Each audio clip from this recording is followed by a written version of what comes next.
사도신경으로 신앙 고백 드림으로 새벽 예배 시작합니다. 전능하사 천지를 만드신 하나님 아버지를 내가 믿사오며 그 외아들 우리 주 예수 그리스도를 믿사오니 이는 성령으로 잉태하사 동정녀 마리아에게 나시고 본디오 빌라도에게 고난을 받으사 십자가에 못 박혀 죽으시고 장사한 지 사흘 만에 죽은 자 가운데서 다시 살아나시며 하늘에 오르사 전능하신 하나님 우편에 앉아 계시다가 저리로서 산자와 죽은 자를 심판하러 오시리라. 성령을 믿사오며 거룩한 공회와 성도가 서로 교통하는 것과 죄를 사하여 주시는 것과 몸이 다시 사는 것과 영원히 사는 것을 믿사옵나이다. 아멘. 이 아침에 우리에게 주시는 하나님의 말씀은 시편 25편의 말씀입니다. 시편 25편 1절로 마지막 22절 말씀까지 우리 말씀 찾으셨으면 한 목소리로 같이 읽도록 하겠습니다. 여호와여, 나의 영혼이 주를 우러러 보나이다. 나의 하나님이여, 내가 주께 의지하여 싸우니 나를 부끄럽지 않게 하시고 나의 원수들이 나를 이겨 개가를 부르지 못하게 하소서. 주를 바라는 자들은 수치를 당하지 아니하려니와 까닭 없이 속이는 자들은 수치를 당하리이다. 여호와여, 주의 도를 내게 보이시고 주의 길을 내게 가르치소서. 주의 진리로 나를 지도하시고 교훈하소서. 주는 내 구원의 하나님이시니 내가 종일 주를 기다리나이다. 여호와여, 주의 긍휼하심과 인자하심이 영원부터 있사오니 주여 이것들을 기억하옵소서. 여호와여, 내 젊은 시절에 죄와 허물을 기억하지 마시고 주의 인자하심을 따라 주께서 나를 기억하시되 주의 선하심으로 하옵소서. 여호와는 선하시고 정직하시니 그러므로 그의 도로 죄인들을 교훈하시리로다. 온유한 자를 정의로 지도하시며 온유한 자에게 그의 도를 가르치시리로다. 여호와여, 모든 길은 그의 언약과 증거를 지키는 자에게 인자와 진리로다. 여호와여, 나의 죄악이 크오니 주의 이름으로 말미암아 사하소서. 여호와를 경외하는 자 누구냐? 그가 택할 길을 그에게 가르치시리로다. 그의 영혼은 평안히 살고 그의 자손은 땅을 상속하리로다. 여호와의 친밀하심이 그를 경외하는 자들에게 있음이요 그의 언약을 그들에게 보이시리로다. 내 눈이 항상 여호와를 바라보면 내 발을 그물에서 벗어나게 하실 것이미로다. 주여, 나는 외롭고 괴로우니 내게 돌이키사 나에게 은혜를 베푸소서. 내 마음에 근심이 많사오니 나를 고난에서 끌어내소서. 나의 곤고와 환난을 보시고 내 모든 죄를 사하소서. 내 원수를 보소서. 그들의 수가 많고 나를 심히 미워하나이다. 내 영혼을 지켜 나를 구원하소서. 내가 주께 피하오니 수치를 당하지 않게 하소서. 내가 주를 바라오니 성실과 정직으로 나를 보호하소서. 하나님이여, 이스라엘을 그 모든 환난에서 속량하소서. 아멘. 오늘은 함께 읽으신 시편 25편 1절부터 22절 말씀을 중심으로 내 눈이 항상 여호와를 이라는 제목의 말씀으로 잠시 은혜를 나누겠습니다. 오늘 본문에 보시면 표제어가 다윗의 시라고만 되어 있습니다. 그래서 이 시편이 어떤 상황이나 어떤 배경 속에서 지어졌는지 우리가 잘 알 수 없습니다. 그리고 또 어떤 곡조를 따라서 연주를 하라거나 어떤 악기를 가지고 연주하라는 말도 없습니다. 그래서 이 시편은 다윗이 어떤 특정한 사건이나 어떤 일을 배경으로 지은 게 아니라 다윗이 노년에 자신이 지난 시절 겪었던 그 고난을 기억하면서 그리고 또 그 젊은 시절 자신이 지었던 그 죄를 고백하면서 용서를 구하는 마음으로 지은 시가 아닐까 그렇게 추정을 합니다. 그런데 이 시의 특징이 하나 있는데 그게 뭐냐면 형식이 아주 특별합니다. 그게 뭐냐면 이 시편은 답관체라고 하는 형식을 가지고 있는데요. 이 답관체라는 게 뭐냐면 히브리어 알파벳이 22개로 되어 있는데 그 22개의 알파벳의 순서를 따라서 각 절마다 맨 앞에 나오는 단어가 그 알파벳으로 시작을 하는 겁니다. 그러니까 우리 한글로 치면 1절은 기역으로 시작하는 단어로 시작을 하고 2절은 니은으로 시작하는 단어로 시작을 하고 3절은 뒤끝으로 시작하는 단어로 시작을 해서 이런 식으로 22절까지가 이어지고 있는 겁니다. 이렇게 22절까지가 하나의 시편인데요. 그런데 세 부분으로 나누어져 있습니다. 중간에 8절부터 15절까지가 신앙의 고백이 딱 자리 잡고 있습니다. 그리고 이 신앙의 고백 앞뒤로 다윗이 간구하는 기도의 내용이 나와 있습니다. 그래서 먼저 1절부터 7절까지가 이 신앙을 고백하기 전에 드리는 세 가지 간구로 그렇게 되어 있습니다. 첫 번째 간구는 1절부터 3절까지입니다. 먼저 1절과 2절에 보시면 여호와여 나의 영혼이 주를 우러러보나이다. 나의 하나님이여 내가 주께 의지하였사오니 나를 부끄럽지 않게 하시고 나의 원수들이 나를 이겨 개가를 부르지 못하게 하소서. 그럽니다. 다윗은 하나님을 우러러보는 자신이 부끄럽지 않게 해달라고 그렇게 기도하고 있습니다.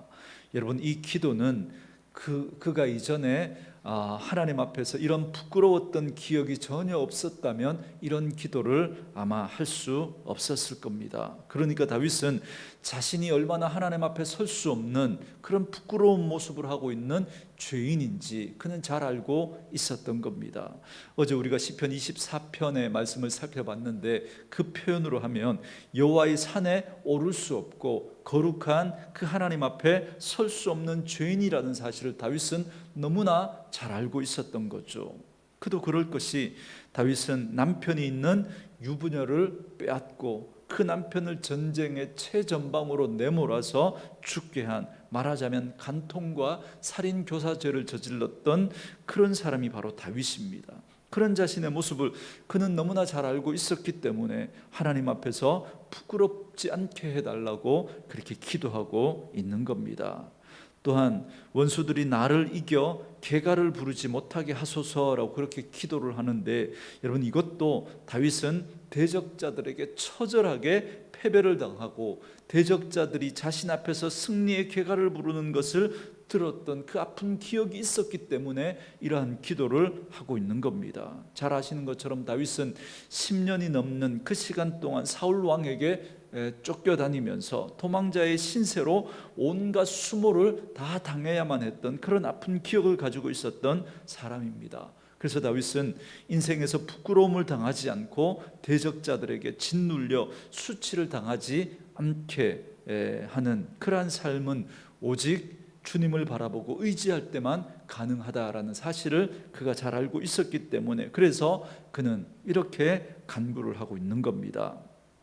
그리고 다윗의 두 번째 간구는 4절과 5절인데요. 여러분, 4절에 보시면 여호와여 주의 도를 내게 보이시고 주의 길을 내게 가르치소서 그럽니다. 다윗은 주의 도를 보이시고 주의 길을 가르쳐 주시기를 간구하고 있는데, 여기서 주의 도와 주의 길은 같은 의미라고 보시면 되겠습니다. 그러나 굳이 이 둘을 구분해 보자면 주의 도가 인생 전체의 길에 해당한다면 주의 길은 그 인생 전체의 길에서 우리가 매일매일 살아가는 그 삶 속에서 어떤 선택을 하고 어떤 결정을 해야 하는 그걸 말한다고 할 수 있습니다. 그러니까 주의 도는 큰 틀에서 우리가 인생을 어떻게 살아야 하는지를 가르쳐 주시는 세계관, 가치관이라고 한다면, 주의 길은 그러한 성경적인 세계관과 가치관을 가지고 하루하루 인생을 살아가면서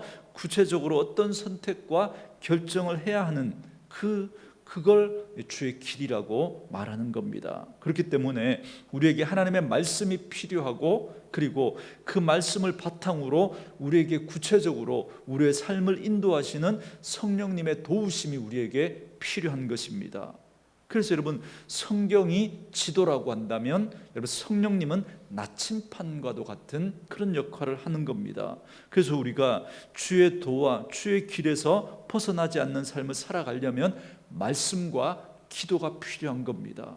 말씀을 통해서 주의 도를 배우게 되고, 그리고 그 기도를 통해서 주의 길에서 벗어나지 않는 그런 하루하루의 삶을 살아갈 수 있도록 성령님께서 우리를 인도해 주시고 우리의 삶을 붙들어 주시는 겁니다. 그렇기 때문에 우리에게 말씀이 필요하고, 그리고 그 말씀이 있어야 성령이 제대로 우리 가운데 역사할 수 있습니다. 성령은 말씀을 따라 역사하시는 영입니다.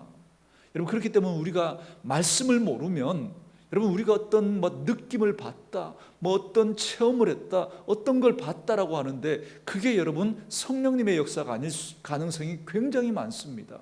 여러분, 그 말씀이 없으면 그게 정말 성령님의 역사인지 분별해낼 수도 없습니다.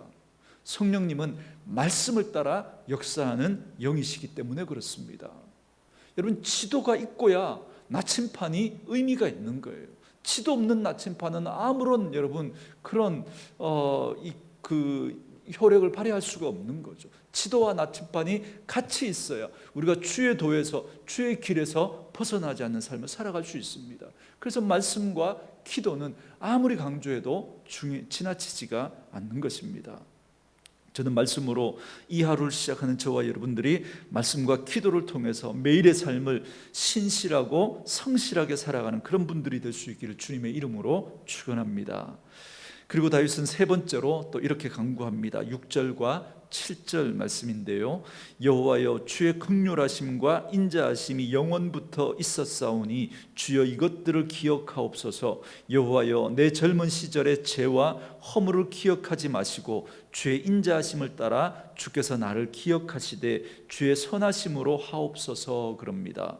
다윗은 주의 인자하심으로 자신을 기억해 주시기를 기도합니다. 그리고 반면에 젊은 시절의 그 죄와 허물은 기억하지 말아 주실 것을 간구합니다.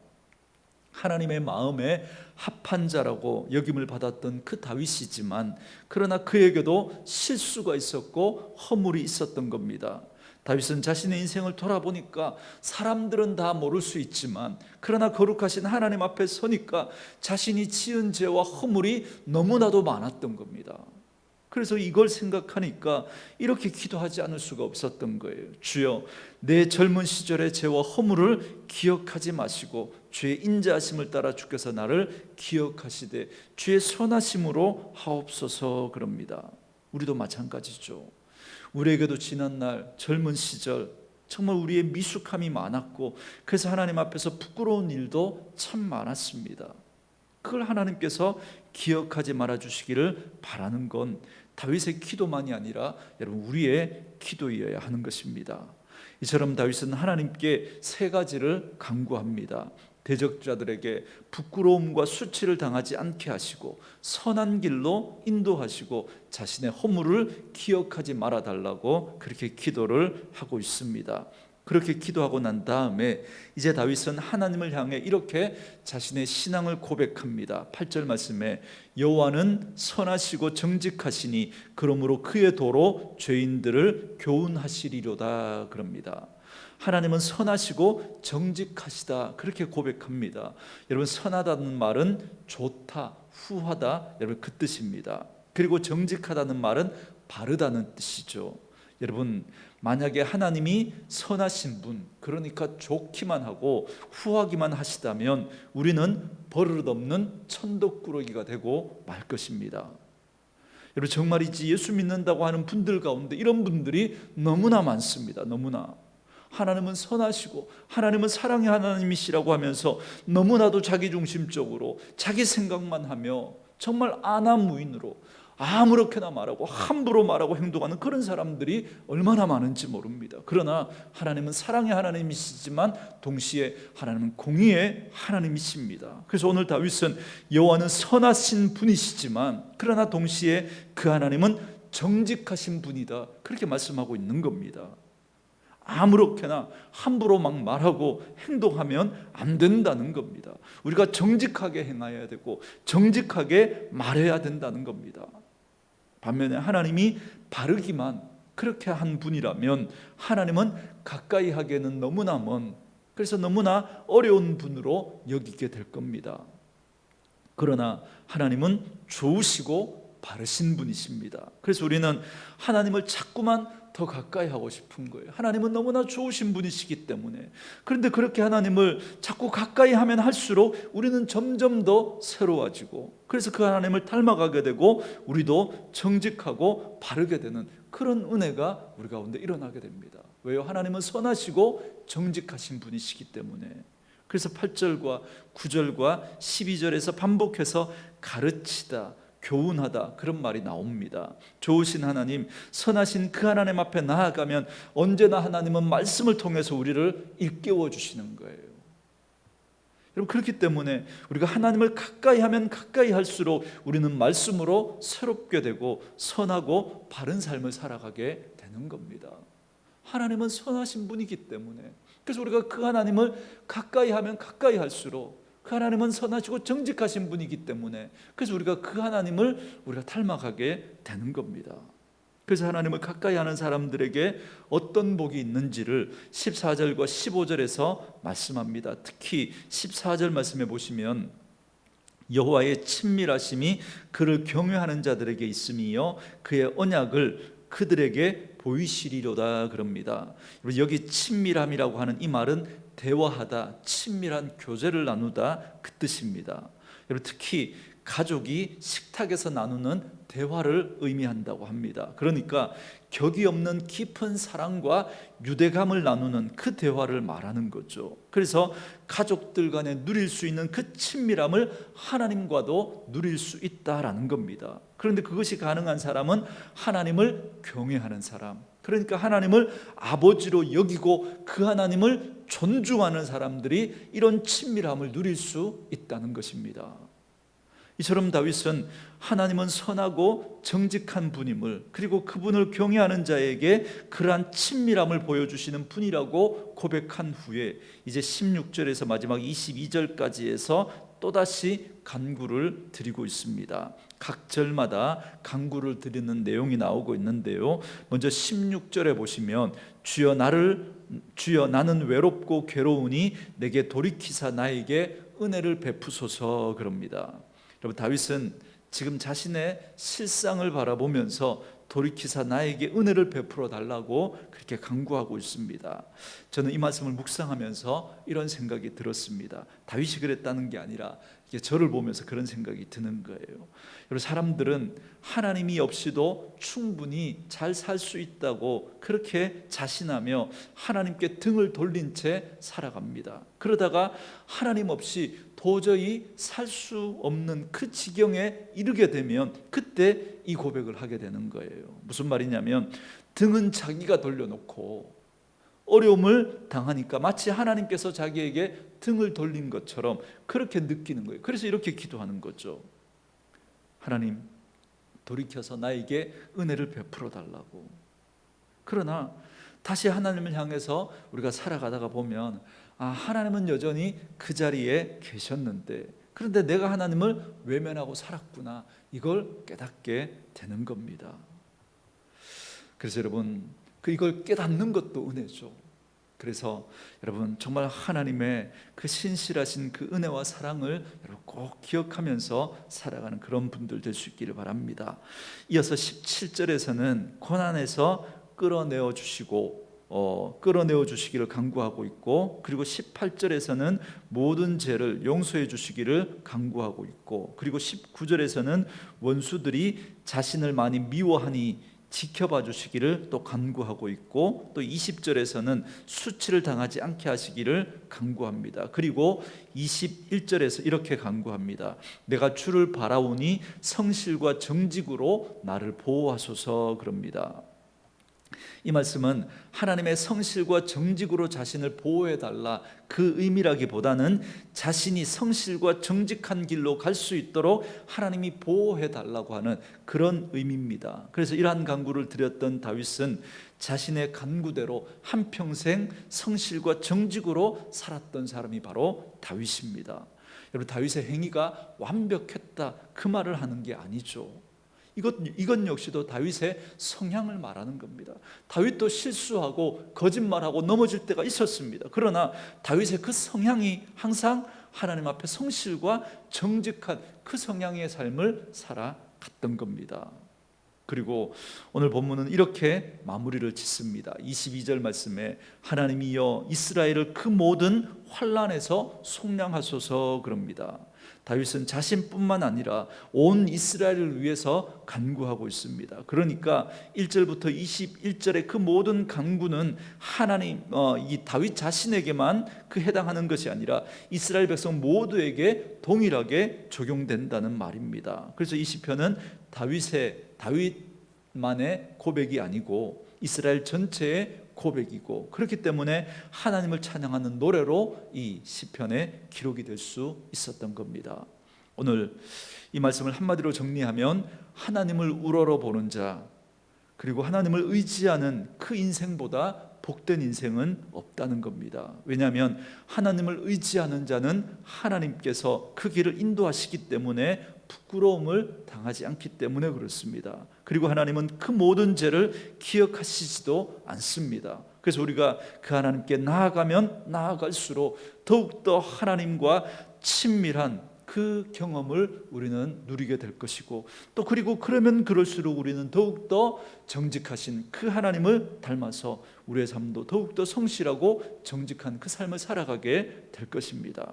그러므로 오늘도 말씀으로 이 하루를 시작하는 저와 여러분들은 가정과 또 일터와 삶의 자리에서 마음과 정성을 다해 하나님을 의지하고 그 하나님을 바라보면서 더욱더 하나님과 친밀함을 누리며 살아가는 분들 될 수 있기를 바라고, 그럴 뿐만 아니라 그 하나님의 가르침을 통해서 더욱더 신실하고 성실하고 정직한 믿음의 삶을 살아가는 매력 있는 그리스도인들 되어줄 수 있기를 주님의 이름으로 축원합니다.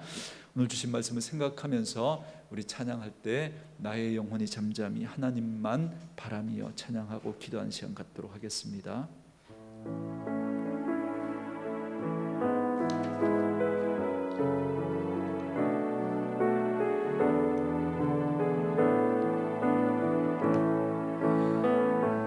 나 영혼이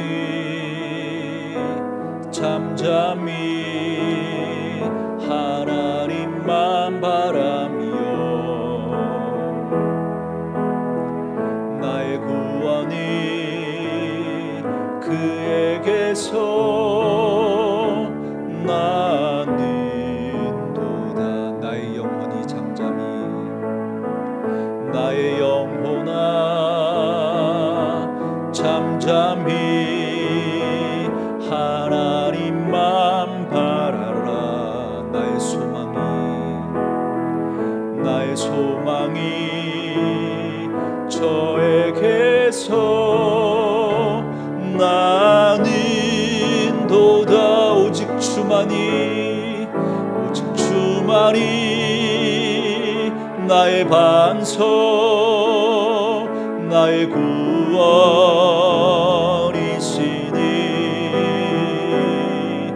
오직 주만이 나의 산소, 내가 요동치 아니하리.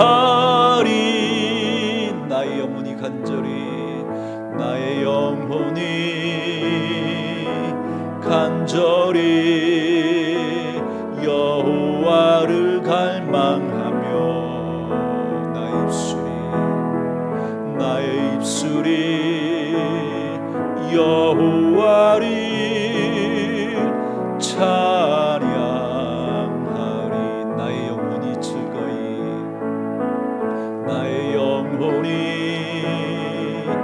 즐거이 여호와를 따르리니 나의 평생에 여호와를 송축하리.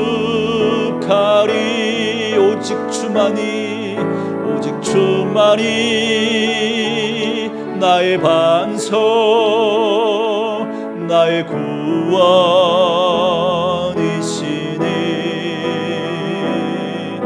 오직 주만이 나의 산성 내가 요동치 아니하리.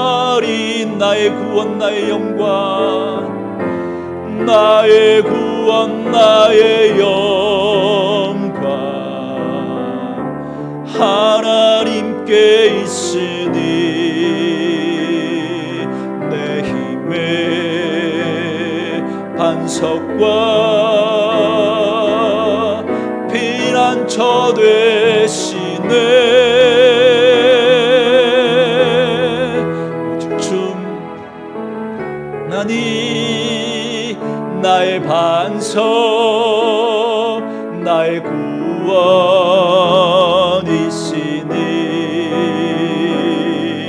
오직 주만이 나의 산성 내가 요동치 아니하리.